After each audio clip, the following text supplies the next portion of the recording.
Kas tai yra? Tai yra daug skirtingų dalykų. Jeigu žiūrite su Abdala kiekvieną sekmadienį savaitės apžvalgą, tai irgi tikriausiai pastebėjote. Jisai įsijungia indikatorius, CCI, Williams Art, žinau, dar naudoja keletą indikatorių kartu. Naudoja Elliott Waves, naudoja labai paprastą dalyką. Key levels, tai yra jūsų support, jūsų resistance, kurios išmokom praeitoj pamokoj. Taip pat yra Fibonacci, mūsų įrankis, indikatoriai, trendas, žiūrime, eina į viršų, su trendu mūsų treidas ar prieš. Volume, tai jeigu skalpinate irgi, kas tas volume, ar daug yra apyvartos, kokiu paros metu mes treidiname, ar mes treidinam GPY porą, kai yra US sesija, ne Tokio sesija, ar mes treidinam GBP porą naktį, kai yra Australijos Tokio sesija, bet ne Europos ar UK sesija, ne Londono. Taip pat yra toks dalykas kaip divergence. Aš eisiu į grafiką, šiek tiek parodysiu, kas tai yra. Ir indeksų koreliacija. Tai yra labai svarbu. Visus šituos dalykus, aišku, jūs jų visų nenaudosit, nes irgi reikia išlaikyti tą balansą, nebus taip, kad turiu 20 patvirtinimų ir laukiu pusę metų, kol mano dabar kažkokia galimybė bus rinkoje. Ne, turime mąstyti blaiviai, su kiekviena pora bus galbūt kažkoks kitas dalykas, kuris yra naudingiausias. Ir čia apibrėžimą dar pasirašiau, kad būtent patvirtinimai tai yra kelių rodiklių arba analizės priemonių suderinimas, siekiant gauti stipresnius signalus priimant sprendimą, ar imam šitą treidą ar ne.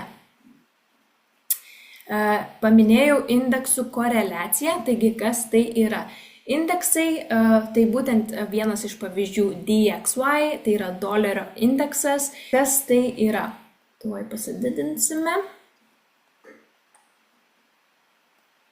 Jūs analizuojate indeksą, tai būtent čia yra indeksas DXY.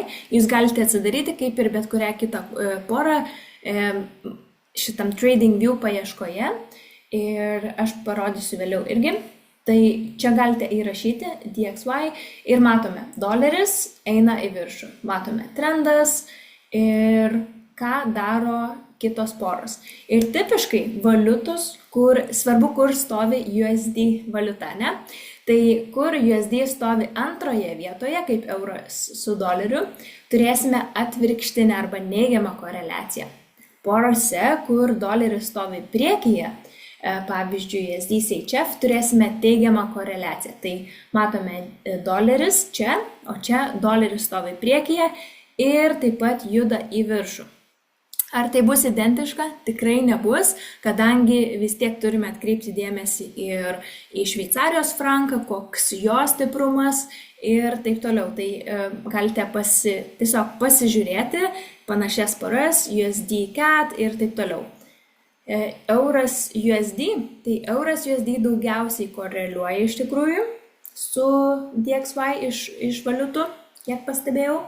Bet jis koreliuoja neigiamai. Tai jeigu čia buvo uptrend, čia matome downtrend. Žemyn eina rinka, ne? Ir matome šitą žvakę, aš patikrinau, dabar yra nukirpta, buvo 9 valandą. Šičia irgi lygiai buvo 9 valandą ryte. Čia yra 1 valandos žvakės, paėmiau pavyzdį tiesiog iš ryto. Ir matome, buvo atsidarę, mėlyna žvakė, rejectino. Čia atvirkščiai, visiškai vienodai, bet tik atvirkščiai. Tai labai įdomu stebėti, kaip jie atvirkščiai juda. Tai tarkim, doleris yra kažkokiam lygyje. Žinau, kad Ralfas labai daug apie tai mokina, tai visą laiką galite grįžti pas jį. Jeigu doleris yra kažkurioje vietoje, ne? Ir jisai ištrūksta, eina į viršų toliau, kaip sakant, break and retest. Galime tikėtis poras, kur doleris stovi antroje vietoje, kad jos tikėtina kris žemyn. Arba jeigu yra geroje pozicijoje, mes turim kitų patvirtinimų, tai mums duoda tokio didesnio pasitikėjimo, kad tai yra būtent geras treidas. Ok, važiuojam toliau. Pakalbėsiu taip pat apie indikatorius ir Fibonacci, tai kaip ir sakiau, einame į TradingView. Fibonacci, čia aš galiu ir ant šito pačio parodyti, bet žinoma, pereisim į TradingView. Tai Fibonacci yra toksai įrankis, kuris yra naudojamas tik tais, kai turime trendą. Tai jeigu matome nuosekliai rinka juda į viršų, jis būtent mums padeda pamatuoti, kiek prieš einant toliau į viršų rinka pakris žemyn. Tai labai iš tikro geras yra įrankis ir užsirašykite šitą įdomų faktą, kad Fibonacci lygiai 0, 50 ir 100% yra jūsų rinkos struktūra. Tai dažniausiai jie netgi sutampa su jūsų support, su jūsų resistance, visą laiką galite išsitestuoti. Grįžom, atsiprašau. Ok, tai ką mes pakalbėsim apie Fibonacci, nuo to ir pradėkime. Gerai, ką mes čia turime? USD JPY. Ar galime sakyti, kad čia yra downtrendas? Aš manau, visi sutiksime, kad galime. Ir kur rasti tą Fibonacci įrankį? Tai čia trendas yra žemyn ir mes kaip visada pasižymėme higher high, kur yra aukštesnis taškas, žemesnis taškas. Ne? Ir mes randame Fibonacci įrankį būtent čia, mūsų įrankių juostoje, ties čia. Ir mes būtent naudosim ne šitus kažkokius keistus, nes aš pati nenaudoju, bet patį pirmą, kuris vadinasi Fib Retracement. Užsidėkite žvaigždutę ir bus jūsų mėgstamiausių įrankių juostoje. Tai aš pasiėmu Fibonacci. Ir nuo aukščiausios vietos, kadangi trendas yra žemyn, braukiu žemyn. Kaip tai būtų trendinė linija, ne? Tai mano 0 turi liesti būtent šitą vietą ir vienetas turi būti čia. Ir kaip padaryti nustatymus, tai vėlgi galite pasižiūrėti settings.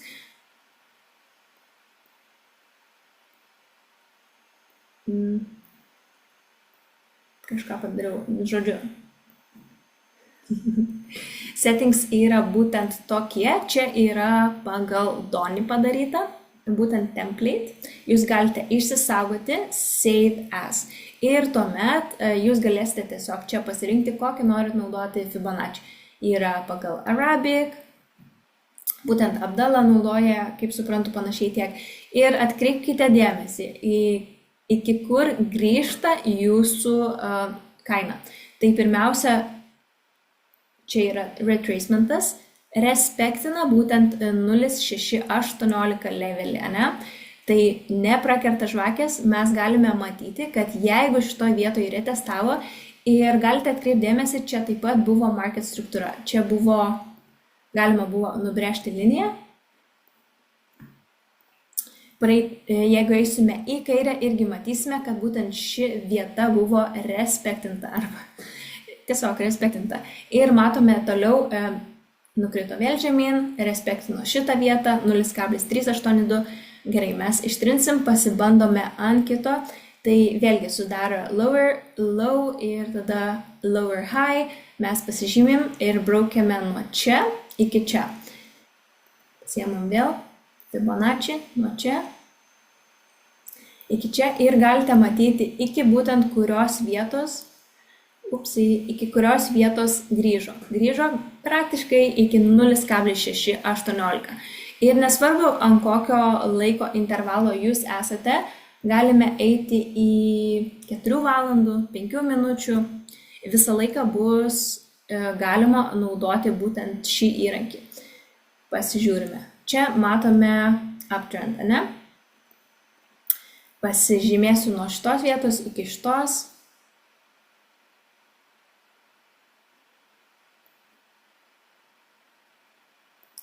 Ne visai.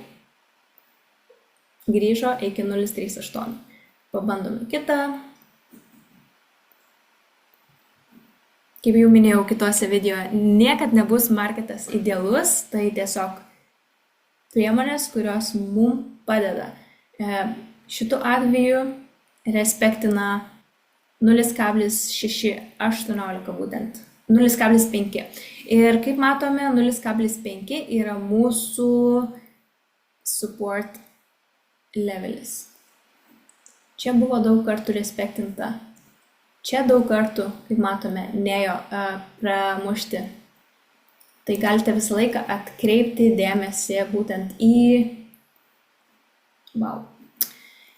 Fibonacci. Tai jį reikia naudoti su trendu. Jeigu yra uptrend, mes braukiame nuo apačios į viršų. Jeigu yra downtrend, nuo viršaus į apačią. Downtrend turime vėl. Viršaus į apačią. Šitas 0,74 tai yra būtent Abdalos levelis. Aš žinau, kad jis tikrai jį labai dažnai naudoja. Jeigu aš įdėsiu kažkokį kitą, mes turime ir kitų levelių. Tai pagal kiekvieną porą jūs išmoksite, ar tai būtų stock options poros ar forexo poros.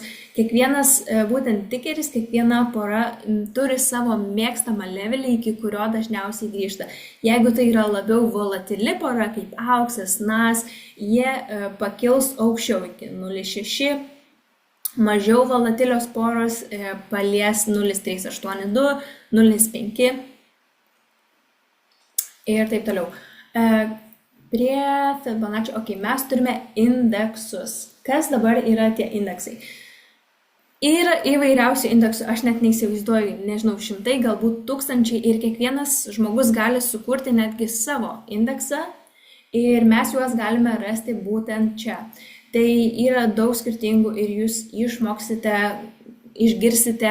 Nesakau, kad juos būtina naudoti, bet tiesiog duosiu keletą pavyzdžių ir kaip jie yra naudojami. Tai čia pavyzdys yra Supertrend, vienas iš indeksų. Ir jis tiesiog parodo, ar mes trendinam į viršų, ar trendinam į apačią. Ar rinka juda aukštyn, ar žemyn. Raudona linija reiškia žemyn, žalia mes judam aukštyn. Ir, sakykime, jūs turite kažkokią trade idėją, šitoj vietoj pirkti, čia matome support linija eina, kažkokia tai market struktūra, matome trendą, čia perkame, bum, į viršų. Tai būtent taip galima naudoti Supertrend, tai yra papildoma konfirmacija, papildomas patvirtinimas. Galite naudoti ir su Manara. Toliau, ką mes turime, gal man čia neleis, tai aš iš karto išjungiu. Galite limituotą skaičių jungtis tik tais indikatorių vienu metu, tai aš tiesiog ištrinu ir jungsiu naujus. Ką žinote, su Papa Forex strategija mes naudojame būtent šį indikatorių, tai mums parodo, kada sesijos, tai yra tiesiog pagalbinis indikatorius, jis nieko nenusako, nei kada pirkti, nei kada parduoti, tiesiog kada vyksta tam tikros sesijos. New Yorko kada sesija, Londono kada sesija atsidaro ir taip toliau. Tai yra visokių rūšių. Bollinger Bands, dar vienas irgi iš indikatorių. Mes matome, eina linija tiesiog per vidurį. Ir apatinė linija respektina. Vadinasi, kai paliečia tą liniją, nuo jos atsimušus mes galime daryti pirkimą. Ir kitoj pusėje atvirkščiai. Palietė viršutinę liniją, mes galime daryti sell. Vėlgi, čia palietė apatinę liniją, galime daryti buy. Žinoma, kaip ir sakiau, tai yra papildomas patvirtinimas, nereiškia tik tais paliečia liniją ir jau reikia daryti kažkokį tai veiksmą. Pavyzdžiui, čia labai susiaurėja, irgi tai atkreipkite dėmesį. Kai turime tokias būtent bands arba linijas, EMA, kaip turime irgi, jeigu kuo siauresnės, reiškia, tuo mažiau aiškus yra trendas tuo metu. Ir čia matome, palietė ir net šoko, ėjo toliau žemyn, prieš tai buvo konsolidacija, tai nejudėjo nei į viršų, nei į apačią. Bet kai gražiai trendina, tai tikrai galima užgaudyti labai gerų įėjimų su būtent ir šiuo indikatoriumi. Čia kaip ir kiekvieno indikatoriaus yra settings, galite pasikeisti. Length dažniausiai reiškia, kiek žvakių yra paskaičiuojama. Su kiekvienu, tiesiog kiek žvakių yra formulėje paskaičiuojama. Tai kuo daugiau žvakių, tuo platesnis ir tuo abstraktesnis bus tas apskaičiavimas. Kuo mažiau žvakių, tai bus tuo more precision, tai tikslesnis apskaičiavimas. Tuo daugiau, tuo arčiau kiekvienos žvakės seks, būtent ar tai būtų trendinė linija ar kažkas tokio. Ok, šitą išimam, ką mes dar turim, pažiūrime RSI. Tai kaip kurie indikatoriai būna ant pačio čarto, ant pačių žvakių, kai kurie indikatoriai bus apačioje. Tai Relative Strength Indicator. Čia galime įrašyti. Ok. Taip, ir jis būtent ir yra apačioje. Ir kas yra RSI, tai mes turime, kai yra per daug overbought ir oversold pozicijos. Tai kai yra RSI virš šitos, vadinasi, yra per daug nupirkta ir metas jau kainai kristi žemyn. Būtent matote, šitoj vietoj išeina pro apatinę liniją, tai čia yra, man atrodo, minus 30 turėtų būti. Galite nusistatyti irgi prie settings. Ir čia matome šitoj vietoj, lygiai čia, yra išėję iš apatinės linijos ir vadinasi tikėtina, kad grįš atgal. Šitoj vietoj išėjo iš viršutinės linijos, tikėtina, kad kris žemyn. Tai būtent taip galime naudoti indikatorius. Ir aš sakiau, parodysiu pavyzdį su divergence. Tai ką būtent tai reiškia? Tuoj pabandysiu surasti pavyzdį. Tai reiškia, kad jeigu jūsų čartas, būtent grafikas rodo vieną, o indikatorius rodo atvirkščiai, vadinasi, galima tikėtis, kad mūsų trendas apsisuks. Čia labai aiškiau pažymėta, netgi pažaliavę yra, vadinasi, greitai lauksim, kol kris kaina žemyn. Iš karto pamatę, kai kaina yra čia, nereiškia, kad pulsime parduoti, tikrai yra variantų, kažkur galima surasti, kad kaina yra aukštai, bet ir toliau jinai nekrenta, nors indikatorius tiesiog plaukioja kažkur per vidurį. Pabandysiu surasti divergence. Radau, labai gerai. Ką reiškia divergence? Tai matome šitą tašką ir šitą tašką. Jeigu mes nubrėšime liniją tarp jų, ji eina į viršų. Visi aiškiai matosi, kalbu su publika, bet čia jos nėra. Jeigu žiūrėsime į indikatorių apačioje, mes irgi galime nubrėžti vienas taškas, tai būtent sutampa lygiai, ir kitas taškas sutampa lygiai.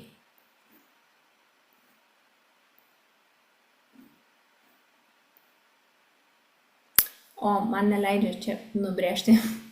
Bet matome, jeigu sujungtume tuos taškus, jie eina iš aukščiau į žemiau, čia eina iš žemiau į aukščiau. Vadinasi, jie nesutinka. Divergence.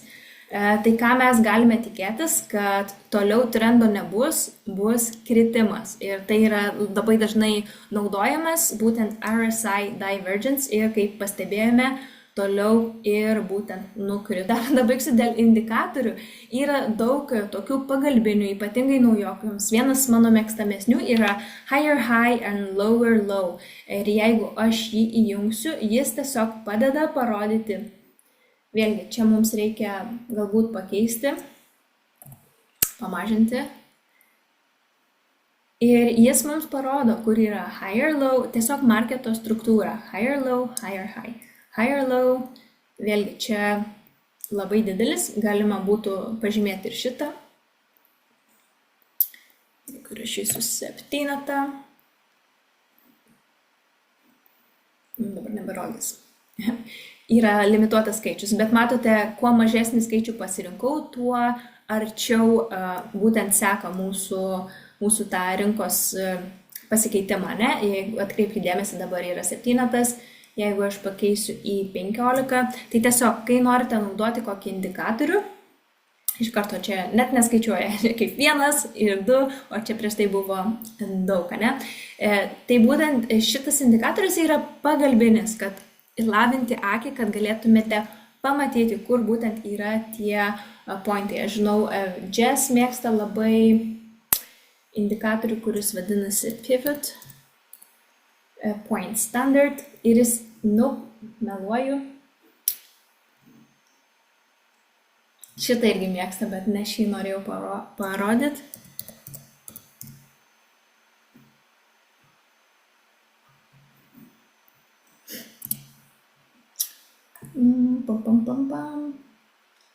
Fractals, net taip pavadinau.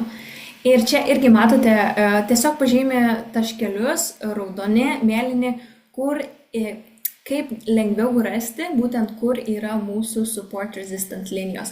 Tai kur yra būtent tie taškeliai, ties ten galite brėžti liniją ir žiūrėti, kad kuo daugiau liestusi.